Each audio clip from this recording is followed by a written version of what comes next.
no such thing as the mafia. Okay, well, this is a mafia roundup news for 2024. Okay, obviously the biggest one was John Latorre, the murder of John Latorre, March 12th, 2024. He's often described as a captain in the articles, that came out around the time of his murder. It was pretty big news, obviously, because Latorre had some pretty prominent links. As you can see, Frank Medaffery on the right there, and on the left, his brother Vince. Now, Vince has his own history. People in the know might recall some years back, some dodginess going on with a young bloke named Nokri Ilaria being found in a dump grave. But anyway, back to John Latorre.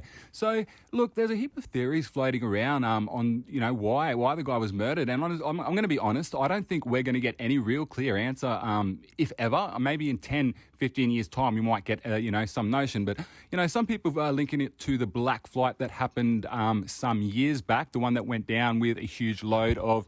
And anyway, besides a series of, maybe peculiar fires that happened around the time, I don't think we're going to get any answer on Latorre for now. So, anyway, huge year for this lady, am I right? So, Nicola Gobbo, the infamous gangland lawyer who, was basically working both sides. She was an undercover informant for Victoria Police at the same time while she was representing, several high-profile members of the tracksuit gang, as you can see, Mock Bell here. Now, she's been very busy giving evidence all around Victoria last year. Now, the only reason I bring this up is the implication that it could affect these blokes. Now, I only bring up Pat Barbaro and his mate Frank Medaffery, who people in the know will recall are two very well-placed figures in the Australian ndrangheta scene.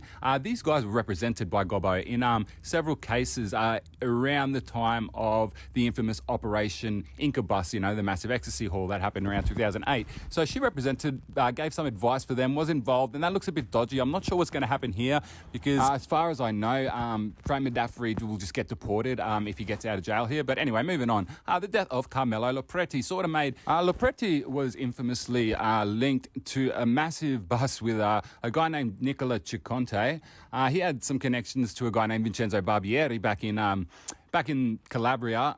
So when this guy went down, it uncovered a bit of an interesting network, around Victoria and with some figures in Mildura, which ties into, the Latorre stuff. And in the sense that these rural centres like Mildura and Shepparton are actually playing a massive role in local politics. But anyway, one thing I definitely want to point out before we move on is the work of one person, Dr. Anna Sergi. Now, if you're unfamiliar with the good doctor and you have even a passing interest in Australian ndrangheta, I encourage you to check out her blog, australianndrangheta.blogspot.com. You can also check out a lot of her academic work. It's fantastic.